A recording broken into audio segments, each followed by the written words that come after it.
Uwaga! W tym filmie występują spoilery z mangi anime Moriarty the Patriot. Jeśli chcesz uniknąć spoilerów, wyłącz ten film. I najlepiej cały internet. Serio. Spoilery są wszędzie. Moriarty the Patriot. Seria wyglądająca jak gdyby Death Note i Black Butler mieli randkę. Dlaczego? Mamy tu piękną wiktoriańską Anglię, cały ten wątek szlachecki i oczywiście pojedynek wielkich umysłów, geniuszy stojących po przeciwnej stronie barykady. Nie mówiąc już o tym, jak zjawiskowo William wyglądał w czarnych włosach. Jeżeli to nie jest najlepszy cosplay Sebastiana, to ja nie wiem. Tutaj jednak główne podobieństwa między tymi dwiema seriami a Moriarty the Patriot się kończą. Choć William, podobnie jak Light, ma swoją wielką wizję świata, w przeciwieństwie do Lighta sam jest gotów się dla niej poświęcić. Nasz Napoleon zbrodni wydaje się bardziej przyjmować ludźmi. Widzimy to chociażby na przykładzie jego głębokiej relacji z braćmi, czy z osobami, z którymi współpracuje. William nie jest tak skory jak Light do poświęcania swoich bliskich dla stworzenia nowego świata. Nie chcę tu oczywiście wybielać Williama i tego, co zrobił. Podobnie zresztą jak Lighta, lubię go po prostu jako dobrze napisaną postać. Choć nie zgadzam się z żadnym z nich, z tej dwójki to do Williama mam większą sympatię, dlatego że jest on gotów poświęcić wszystko, łącznie z własnym życiem, dla swojej wizji. I oczywiście relacja Williama i Sherlocka jest inna niż Ella i Lighta. W przeciwieństwie do Death Note'a nie mamy tutaj relacji rywale-wrogowie, a raczej rywale, którzy odczuwają do siebie prawdziwą sympatię, przyjaźń, może nawet coś więcej. William i Shell oczywiście nie dogadaliby się, a to za sprawą zdania Williama o arystokratach i osobistych celów Shella stojących w sprzeczności z celami Williama. Ale wystarczy tego porównania do innych anime, teraz skupimy się na samym Moriarty the Patriot. W tym filmie przedstawię różnice między mangą i anime Moriarty the Patriot, a także podzielę się moimi luźnymi przemyśleniami na temat tego uniwersum. Zaczynamy! I od razu zajmiemy się tematem shipów, a konkretnie chodzi mi o ship Sherliam. Jest to jeden z moich ulubionych shipów i bardzo dużo osób się burzy, że ale jak to, oni są przecież najlepszymi przyjaciółmi, jak możemy ich shipować? Niemniej uważam, że te postacie mają i tak bardzo dużo chemii. I nie chodzi mi tylko o sławetną scenę Catch me if you can, Mr. Holmes. ale również o rozmowę Sherlocka i Williama po upadku, która wygląda dość romantycznie i dużo osób doszukiwało się w niej nawet podobieństwa do przysięgi małżeńskiej. Innymi podpowiedziami dotyczącymi relacji tych bohaterów są oficjalne panele, które określają relacje między Sherlockiem i Williamem jako coś więcej niż przyjaźń. A także panel Louisa, w którym ten oburzony stwierdza, że Sherlock zachowuje się nieco zbyt przyjacielsko w stosunku do Williama. Swoją drogą, czy to nie piękne? Louis nie lubiący Sherlocka, bo jest zazdrosny o swojego starszego brata. Bardzo realistyczne. Choć oczywiście wszystko to może być kwestią błędnego tłumaczenia i ja również osobiście preferuję, żeby ta relacja została właśnie bardziej w sferze niuansów, czegoś do własnej interpretacji, a niekoniecznie, żeby William i Sherlock stali się oficjalną parą. Nie rozumiem też twierdzeń niektórych osób, z którymi spotkałam się w fandomie, jakoby ten ship, cytuję, psuł im życie. Jakby co? William i Sherlock to wymyślone postacie i żaden fan nie ma do nich prawa własności. Ktoś chce ich shipować, ktoś widzi ich tylko jako przyjaciół i to jest w porządku. Naprawdę nie widzę nic gorszącego w shipowaniu dwóch fikcyjnych, dorosłych postaci, które nie są ze sobą spokrewnione i które mają ze sobą zdrową relację. Myślę, że jednym z głównych powodów, dlaczego lubię ten ship, jest pozytywny wpływ, jaki mają na siebie nawzajem Sherlock i William. Sherlock nie tylko towarzyszył Williamowi podczas ikonicznego upadku z wieży, ale towarzyszył mu również później. Dał mu też ważną lekcję co do tego, że należy szanować swoje własne życie i samego siebie, z czym William ma bardzo duży problem. Trzeba też przyznać, że relacja z Williamem bardzo pozytywnie wpłynęła na Sherlocka. Wydaje się on być teraz najlepszą wersją siebie, po tym upadku jest zdecydowanie bardziej ogarnięty i dojrzały. Myślę, że osoby, które przeczytały mangę, wiedzą, o czym mówię. Sceny w mandze pojawiające się już po upadku pokazują nam piękny rozwój relacji Sherlocka i Williama. Nie mówiąc już o tych wszystkich smaczkach. Co nie mają z tym mruganiem na siebie? Ale nie można tutaj nie wspomnieć o innym, bardzo mocnym shipie z Sherlockiem. A mianowicie Sherlock i Irene Adler. Choć Sherlock wielokrotnie podkreślał, że nie lubi kobiet i ma to nawet wpisane w swoim oficjalnym panelu, takie stwierdzenie pada w mandze nawet w kontekście samego małżeństwa, czyli związków. Co jest raczej jednoznacznym dowodem na preferencje romantyczne Sherlocka z Moriarty the Patriot. I początkowo również traktował Irene Adler z dużą rezerwą, to jednak nie da się nie zauważyć, że coś jest pomiędzy tymi postaciami. Szczególnie widać to w tym panelu z mangi. Nadal to domniemane romantyczne uczucie wydaje mi się być bardziej jednostronne i leżeć po stronie Irene Adler. Poza tym, Irene Adler to teraz James Bond i nie da się nie zauważyć, że udało się Jamesowi Bondowi zauroczyć Moni Penny swoimi kwiatami. Już nie mówiąc o całej relacji Jamesa Bonda z panią Hudson. Między tymi dwiema postaciami zdecydowanie jest chemia. Zresztą sami zobaczcie, jak James Bond rumieni się na tym panelu. Świetne uniwersum swoją drogą. James Bond romansuje z panią Hudson. Polecam. Myślę, że kolejnym argumentem na plus dla shipu Sherliam jest to, że William i Sherlock po raz pierwszy poczuli się zrozumiani właśnie kiedy się poznali. Myślę, że ciężko byłoby im znaleźć kogoś, kto równie dobrze ich rozumie, jak oni rozumieją siebie nawzajem. Warto tutaj również wspomnieć o pewnej drobnej zmianie między mangą i anime Moriarty the Patriot, jakiej doszukali się fani. A mianowicie jest to ta scena, która w mandze wyglądała tak. I choć jest to drobnostka, wiele osób doszukiwało się w tym próby poprawienia stosunku Sherlocka do kobiet przez anime. Nie mówiąc już o usuniętych rumieńcach. Niby szczegół, a jednak robi różnicę. Z tych właśnie powodów dla mnie Sherliam zawsze będzie górą. Moriarty the Patriot wydaje mi się być też świetnym anime, jeżeli lubicie shipy, bo tam dosłownie te shipy tworzą się ciągle i bardzo wiele postaci ma ze sobą chemię. Była też w fandomie dyskusja dotycząca transpłciowości Irene Adler. Dużo osób podkreślało fakt, że Irene Adler musi ukrywać swoją tożsamość i dlatego przybrała właśnie postać Jamesa Bonda. Z drugiej jednak strony Irene Adler już wcześniej bardzo często przebierała się za mężczyzn i nie da się ukryć, że sprawiało jej to dużą przyjemność. Zresztą również sam James Bond podkreśla, że jest mężczyzną i właśnie tak chce być traktowany. Dla mnie kwestia transpłciowości Irene Adler jest raczej oczywista, ale to już zostawiam do waszej własnej interpretacji. Zanim wgłębimy się w tematy różnic między mangą i anime Moriarty the Patriot, zatrzymajmy się na chwilę na odcinkach specjalnych. Pierwszy odcinek to wspomnienie o liliach, z którego jestem bardzo zadowolona i o którym będę mówić w późniejszej części tego materiału. I o ile podobał mi się pierwszy odcinek specjalny i to jaka historia z mangi została na niego wybrana, tak nie mogę tego powiedzieć już o odcinku drugim. Drugi odcinek specjalny, czyli Dzień Wolny Rodziny Moriartych, nie był złym odcinkiem. Jest to po prostu ekranizacja historii, która wydarzyła się w mandze właśnie w formie takiego rozdziału dodatkowego. Jedyny mój problem z tym wyborem jest taki, że po prostu niewiele się tam dzieje. I rozumiem, że anime chciało po prostu zachować to jako odcinek specjalny, jako że był to specjalny rozdział mangi. Problem jest taki, że po prostu niewiele wnosi do fabuły czy do rozwoju postaci. Rozumiem, że ten odcinek mógł zostać wybrany również dlatego, że pojawia się tam większość postaci stojących po stronie Williama. I choć sam odcinek był raczej przyjemny w oglądaniu, opowiada on po prostu o rodzinie Moriartych, która musi bronić sekretów swojego domu przed wścibskimi gośćmi na swoim przyjęciu, to wypada on dość blado w porównaniu do odcinka pierwszego. Myślę, że na spokojnie moglibyśmy tutaj zrezygnować z tej konsekwencji, że rozdziały specjalne są specjalnymi odcinkami i w miejsce Dnia Wolnego Rodziny Moriartych dać coś ciekawszego. Dobrą alternatywą nie musiałaby być nawet historia, która skupia się na pomocnikach Williama, jako że sam Dzień Wolny Rodziny Moriartych również nie za wiele wniósł do tych postaci, po prostu dał im więcej czasu ekranowego. Jako alternatywę zaproponowałabym historię z uniwersytetu, gdzie Sherlock przybywa na uniwersytet, na którym uczy William i tam będzie się toczyła sprawa pewnego tajemniczego ucznia, który wziął udział w teście Williama, ale się nie podpisał, a co więcej rozwiązał bardzo trudne zadanie. Okazuje się, że młodzieńcem, który sprostał wyzwaniu Williama, jest młodzieniec, który nie jest szlachcicem. To dlatego właśnie wstydził się ujawnić, że to on rozwiązał test Williama. Oczywiście ostatecznie William i Sherlock przekonują go, że powinien dalej uczyć się matematyki i William decyduje się wziąć go pod swoją nauczycielską opiekę. Bardzo lubię tą historię z mangi, dlatego że pokazuje nam, jak bardzo bliskie są poglądy Sherlocka i Williama, a także mamy okazję zobaczyć w tej historii dość śmieszną scenę, w której okazuje się, że Sherlock nie jest tak dobry z matematyki, na jakiego wygląda. Możemy w tej historii również zobaczyć rozmowę Williama i Sherlocka przy fontannie, która bardzo przypomina rozmowę Lighta i Ella w kawiarni.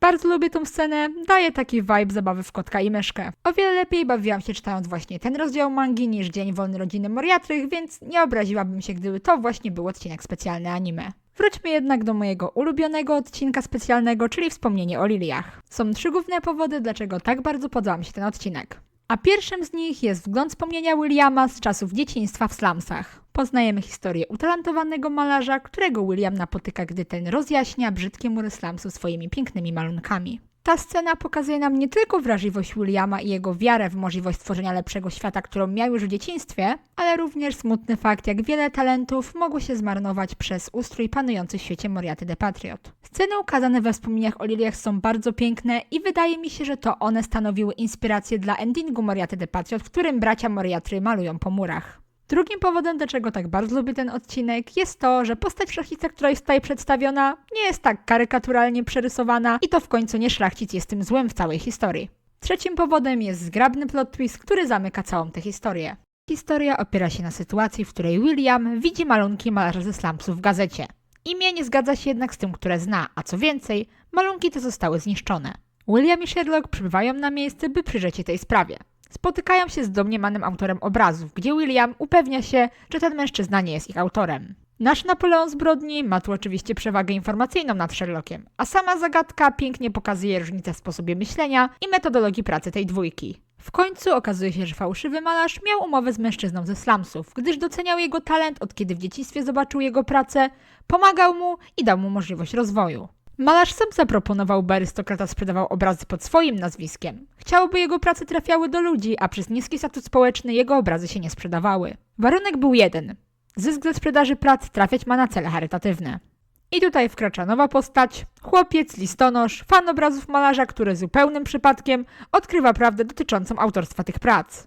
Listonosz zaprzyjaźnia się z malarzem, nie wiedząc, że od dawna jest on niepoczytalny przez trucizny zawarte w barwnikach, które stosuje.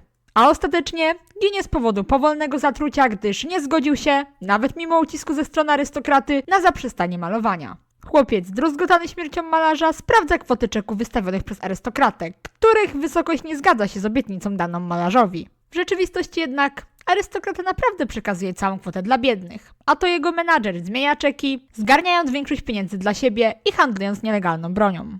William i Sherlock rozwiązują tę sprawę, a Albert aresztuje menadżera arystokraty po odkryciu dowodów na jego winę w nielegalnym przewożeniu broni.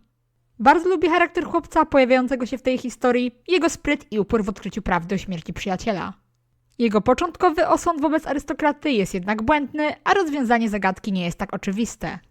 Zamiast arystokraty, wykorzystującego człowieka z niższej warstwy społecznej, mamy tu zagubionego przyjaciela, który nie jest w stanie powstrzymać malarza przed stopniowym staczaniem się w odmęt szaleństwa i śmiercią spowodowaną przez jego ukochane obrazy. Jest to chyba jeden z moich ulubionych odcinków i to nie tylko ze względu na tę scenę. Moriarty the Patriot cierpi przede wszystkim na tym, że jest to ekranizacja serii, która wciąż jest kontynuowana. Pewne wątki, które mogą wydawać się mniej istotne na czas tworzenia anime, wraz z kontynuacją mangi mogą nabrać znaczenia i okazać się kluczowe dla rozwoju poszczególnych postaci i całej historii. Podstawowym zarzutem wobec anime Moriarty the Patriot może być więc upraszczanie historii i wydarzeń z mangi. Nie pomaga również fakt, że ilość odcinków poświęcona daną produkcję często jest ograniczona i z góry ustalona, co prowadzi do konieczności pomijania pewnych wątków, które z czasem rozrastają się w mandze. Mam zarzuty już co do pierwszego odcinka Moriarty the Patriot, który jest w całości niekanoniczny i zupełnie zbędny. Rozumiem, że miał być to odcinek wprowadzający, ale został poprowadzony płytko i wydaje się być bardzo na siłę. W tym przypadku lepszym rozwiązaniem byłoby po prostu podążać za mangą, która jest bardziej dynamiczna na początku i od razu wprowadza ciekawsze wątki. Problem z anime jest jeszcze taki, że nadmierne upraszczanie pewnych wątków prowadzi do tego, że skutki pewnych sytuacji są takie same jak w mandze, ale dojście do nich jest często bardziej infantylne. Nie mogłam też się oprzeć wrażeniu, że niektóre wątki w Moriarty the Patriot są niedokończone. Jakby coś jeszcze działo się za kulisami. Nie jest to jednak problem tylko anime, gdyż sporadycznie takie wrażenie odnosiłam również czytając mangę. I tu przechodzimy do problemu z tropem geniusza, który wie wszystko, szczególnie widocznym w anime. Jest to dość popularny koncept i Moriarty the Patriot nie jest tu wyjątkiem. Często wytłumaczenia procesów myślowych bohaterów leżą na granicy prawdopodobieństwa. Choć dedukcje Sherlocka były w większości raczej tłumaczone, tak jak część planów Williama, przez brak szczegółów, które występują w mandze, w anime czasem odnosiło się wrażenie, że wszystko idzie zbyt gładko. Choć nawet w mandze dedukcje Williama wydawały się często bazować bardziej na intuicji, co ma pewien sens. MBTI, introwertyczna intuicja, wiecie, te sprawy. Ale wątpię, że był to świadomy zabieg, a raczej trudność w wykreowaniu postaci geniusza przez niegeniuszy. Spotkałam się też z zarzutami, że anime często czarno-biało postrzega arystokratów. I pomimo odcinka specjalnego o liliach, jest to w większości prawda. To jednak specyfika samej serii. Moriarty the Patriot skupia się bowiem na braciach Moriartych i ich wizji świata. Można więc powiedzieć, że taki wizerunek arystokratów to po prostu skrajna perspektywa Williama, którego umysł i wartości poznajemy w tej serii. Mimo wszystko, nadal będę polecać tę serię, szczególnie mangę, gdyż pomimo niedociągnięć seria nadal jest warta zapoznania się. Jej mocną stroną są zdecydowanie relacje między bohaterami i rozwój bohaterów, co szczególnie widać w części mangi po upadku Williama i Sherlocka. Same postacie zresztą zdecydowanie dają się lubić. Oczywiście nie będę w tym odcinku omawiać wszystkich różnic pomiędzy odcinkami a rozdziałami w Moriarty the Patriot. Skupię się po prostu na najważniejszych wątkach nieujętych w anime i wątkach uproszczonych. I na pierwszy ogień leci Moneypenny, czyli postać w ogóle nie pojawiająca się w anime. Sporo osób lubi Moneypenny i było zawiedzionych, że anime ją pominęło. Moneypenny jest częścią wątku rozwojowego Morana, ale poza tym dla mnie jej postać nie ma aż tak dużego znaczenia. Moneypenny to agentka służb specjalnych, którą poznajemy przy okazji konfliktu Wielkiej Brytanii z Afganistanem. Większym zagrożeniem dla Wielkiej Brytanii jest jednak Rosja, również prowadząca wojnę z Afganistanem. Pada podejrzenie, że pomimo oficjalnego konfliktu Wielkiej Brytanii z Afganistanem, brytyjska armia wysyła broń do Afganistanu, by Afganistan mógł kontynuować wojnę z Rosją, dzięki czemu Rosja nie może się skupić na Wielkiej Brytanii. Jeden z żołnierzy, Daryl, był przyjacielem Moni Penny. Odpowiada on za potwierdzenie teorii dotyczącej sztucznie przedłużanej wojny. Moni Penny jest pewna, że jej przyjaciel nie żyje i decyduje się go pomścić. Dlatego podejmuje współpracę z Williamem i MI6. Sprawa okazuje się być jednak głębsza i związana z samym Moranem. William jest tego świadom, dlatego wysyła Morana na akcję razem z Moni Penny w celu odnalezienia i wyeliminowania człowieka odpowiadającego za sztucznie przedłużaną wojnę. Główną rolą Moni Penny jest więc po prostu pilnowanie Morana, aby ten podążał za planem Williama i nie dał się ponieść emocjom, gdy już pozna prawdę. Gdy Moni Penny odkrywa, że jej przyjaciel był zdrajcą, zrywa z nim więzi i na stałe dołącza do braci Moriartych. Poza tym wątkiem jednak nie widzieliśmy jej wiele w akcji póki co. Wątek rozwojowy Morana polega tu na rozprawieniu się z żołnierską przeszłością i tragedią, która go spotkała. William, wysyłając Morana na tę misję, dał mu okazję do zemsty i zamknięcia tego rozdziału życia. Wzmocnił tym samym lojalność Morana, który teraz w pełni może oddać się egzekwowaniu ich planu stworzenia nowego świata. Okazało się bowiem, że przyjaciel Moni Penny, Daryl, żyje i współpracuje z indyjskim gubernatorem, który jest odpowiedzialny za nielegalny eksport broni i przedłużającą się od wielu lat wojnę. Co to ma wspólnego z Moranem? Ta sztuczna wojna odebrała życie jego żołnierskiej kompanii. On jeden zdołał się ocalić, a jego przyjaciele zostali poświęceni w imię, według gubernatora i Daryla, pokoju na świecie i dobra obywateli Wielkiej Brytanii. Gdy gubernator i Daryl nie są w stanie pokonać Morana, próbują zastosować podstęp, przekonując go do swojej wizji. Jest to wątek o tyle ciekawy, że dobitnie potwierdza to, co już padło w tym filmie. Powodem, dla którego ludzie tak idą za Williamem, jest jego wiarygodność jako lidera. Ktoś, kto bierze pełną odpowiedzialność za swoją wizję świata, ktoś, kto nie waha się poświęcić samego siebie dla osiągnięcia celu, przy jednoczesnym pragnieniu, by inni egzekutorzy planu przeżyli, jest kimś, za kim warto iść. Oczywiście, Daryl nie jest w stanie poświęcić się dla swojej idei, dla której tak łatwo poświęcił przyjaciół Morana. Moran prowadzi tu sprawną grę psychologiczną i jest to jeden z jego lepszych momentów w całej serii. Daryl jest więc, najprościej mówiąc, odwrotnością Williama. Do takich wniosków dochodzi zresztą sam Moran na końcu tego rozdziału. Manga jasno pokazuje nam więź, jaka łączyła Williama z każdym członkiem jego zespołu. Tak jak dla Williama ważni byli ludzie idący za jego wizją, tak on sam, a nie jedynie jego wizja, był ważny dla każdego członka swojego zespołu osobno. To tłumaczy gwałtowną reakcję Morana na upadek Williama. Odcina się on od MI6 i rodziny Moriartych, by kontynuować dzieło Napoleona zbrodni. Sytuacja wraca do normy dopiero gdy dowiaduje się, że William przeżył. Czas zająć się Fredem. Manga daje nam szerszy wgłąb w jego empatię i poczucie moralności. W anime pominięto sprawę z arystokratą, który urządzał sobie polowania na dzieci. Bardzo brutalny chapter swoją drogą. Jeżeli jesteście wrażliwsi i jeszcze go nie widzieliście, to radzę się zastanowić, czy warto to zmieniać. Sytuacja ta daje nam wgląd nie tylko we wrażliwość Freda, ale również sposób, w jaki postrzegał on na początku Williama, jako kogoś, kto interesuje się tylko sprawami bezpośrednio prowadzącymi do obalenia szlachty. Z tego właśnie powodu Fred obawiał się, że William nie zechce się zaangażować w sprawę zbyt podobną do tej ze statku. W końcu Williamowi udało się już ujawnić okrucieństwo jednego z arystokratów polującego na ludzi. Oczywiście William nie zostawia Freda samego z tą sprawą. Postanawia przeprowadzić akcję uderzeniową. Jej cel jest jasny. Złapać człowieka odpowiedzialnego za polowania. Mamy tu pięknie pokazany kontrast między postawą Freda i Louisa wobec planów Williama. Fred chce wziąć ze sobą rannego chłopca, mimo iż spowolni to całą akcję. Nie potrafi go zostawić. Louis jednak nie zgadza się z nim. W końcu, jeżeli będą zbyt wolni, nie złapią szlachcica odpowiedzialnego za polowania, nie powstrzymają go i nie uratują innych dzieci. Louis traktuje rozkazy Williama jako absolutyzm. Jednak koniec tego chapteru pokazuje nam, jak naprawdę jest z tymi rozkazami Williama. Wrażliwość Freda nie jest niczym godnym potępienia. Taka wrażliwość jest potrzebna ludziom nowego świata. Tak długo jak główne założenia planu zostaną wypełnione, tak długo droga do pełnienia planu jest dowolna. Mimo iż zabranie chłopca spowolniło pościg, ostatecznie szlachcica udało się złapać. W tym przypadku nie należało postąpić inaczej, niż tylko zabrać chłopca ze sobą. To dopiero końcowa rozmowa z Williamem rozwiała wszelkie wątpliwości Freda i ostatecznie wzmocniła ich więź. Ciężko przyjąć mi fakt, że tego wątku w anime zwyczajnie nie było. Sporą przemianę przeszedł oczywiście również Louis, który zawsze czuł się tym słabszym bratem. Podziwiał on Williama i uważał go za autorytet. Dlatego bolało go poczucie, że nie stanowi dla Williama takiego oparcia jak powinien. Fakt, że William i Albert z troski często odsuwali go od pewnych zadań i decyzji, tylko utwierdzał go w tym przekonaniu. Jednocześnie Louis był wdzięczny Williamowi za to, że przy nim zawsze mógł być sobą. Louis uważał, że tylko William widzi jego prawdziwą naturę i mimo jego słabości wciąż go kocha i akceptuje takiego, jakim jest. I choć dopiero po upadku Williama możemy zobaczyć pełnię siły charakteru Louisa, to przełomowy moment nastąpi już wcześniej, gdy Louis po raz pierwszy zrobił coś wbrew woli Williama. Poprosił Sherlocka, by ten ocalił jego brata. Dopiero świadomość, że polecenia Williama coraz bardziej zbliżają się do jego planowanej śmierci, dopiero to zadziałało na Louisa otrzeźwiająco, zmuszając go do zmierzenia się z tym, przed czym tak uciekał. Louis w końcu zrozumiał, że wykonywanie wszystkich poleceń Williama nie zawsze jest właściwym rozwiązaniem, zyskując tym samym umiejętność, której wcześniej mu brakowało. Umiejętność spojrzenia na Williama jak na człowieka z krwi i kości, a nie przez pryzmat wyidealizowanej wizji jego osoby. Louis nauczył się łączenia szacunku i podziwu wobec danej osoby ze świadomością, że taka osoba nadal potyka się. Nie jest nieomylna i nie jest idealna. Tą świadomość posiada od początku Sherlock i to ona pomogła mu ocalić Williama.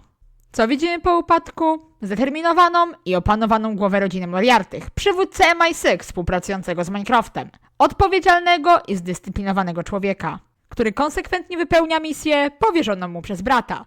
Louis zawsze miał w sobie te cechy, ale dopiero po lekcji życiowej zafundowanej przez upadek Williama mógł zebrać siły potrzebne do tego, by błyszczeć. Teraz nawet Louis nie może zaprzeczyć, jak potężne oparcie stanowi dla Williama. Udowodnił nie tylko Williamowi, ale również sobie, jak bardzo można na nim polegać. Nie oznacza to jednak, że Louis całkowicie wyzbył się poczucia podległości Williamowi. Koniec końców William żyje, a Louis wciąż pozostaje jego ukochanym, młodszym bratem. Dojrzałość emocjonalna oraz pewność siebie zmieniły Louisa. I to zdecydowanie na lepsze. Cała sytuacja z Williamem szczególnie mocno wpłynęła też na Alberta. Choć w anime zdawać się mogło, iż Albert jest chłodniejszy emocjonalnie od Louisa, pomimo rozwiniętej inteligencji emocjonalnej i umiejętnościom społecznym, to manga pokazuje nam, jak dewastujące było dla niego całe to wydarzenie. Albert obwinia się za domniemaną śmierć Williama. Uważa, że popchnął go na drogę śmierci dla swojej wizji lepszego świata, której sam nie miał odwagi urzeczywistnić. Albert czuje się egoistą, który samolubnie wykorzystał wielki umysł Williama dla swojej idei. Manga pokazuje nam prawdziwy stan psychiczny Alberta, który nie mogąc pogodzić się ze śmiercią kochanego brata, myśli o samobójstwie. Szczególna więź, która łączy Williama i Alberta, przewyższa więzy krwi. Pomimo iż biologicznie nie są oni braćmi, łączy ich szczera zażyłość rodzinna. Manga umożliwia nam szczegółowe poznanie backstory Alberta. Widzimy, jak od dzieciństwa mierzył się z brakiem poczucia sprawiedliwości oraz zniewoleniem przez statut. Albert nie potrafi zaakceptować tego, że wartość człowieka miałaby być mierzona jego statutem społecznym. I nie potrafi uciec od myśli, że ludzie, którzy są dla niego mili, robią to tylko dlatego, że jest arystokratą. Dopiero pojawienie się Williama wprowadziło kolory w życie Alberta, dało mu nadzieję na lepszy świat i poczucie, że nie jest jedynym, który męczy się w tym londyńskim systemie klasowym. Moment, w którym Albert dowiedział się, że William żyje, gdy ten wyszedł do wieży, gdzie odbywa on karę, jest jednym z piękniejszych momentów w całej serii. William podkreśla w ich rozmowie, że Albert zawsze był przy nim i go wspierał. To była ich wspólna wizja. William nie uznaje winy Alberta, gdyż nawet bez jego ingerencji nadal poświęciłby się dla stworzenia nowego świata. Albert nie pchnął Williama na złą drogę, za to wiernie towarzyszył mu na trudnym szlaku, jaki William sam dla siebie obrał, by osiągnąć upragnioną równość społeczną. Postęp relacji Alberta i Williama utwierdził mnie w przekonaniu, że Moriarty the Patriot jest dobrą mangą w kontekście dojrzewania emocjonalnego człowieka oraz rozwoju charakteru w ciągu życia. No i sceny z Mycroftem, wysyłającym listy do wieży Alberta, też są bardzo fajne. Co mogę więcej powiedzieć? Seria jest nadal kontynuowana. Być może historia rozwinie się na tyle, że jeszcze kiedyś będę mogła coś nagrać o tym uniwersum. A tymczasem na zakończenie łapcie kilka dodatkowych panelów z mangi. Dziękuję za oglądanie, trzymajcie się i do usłyszenia.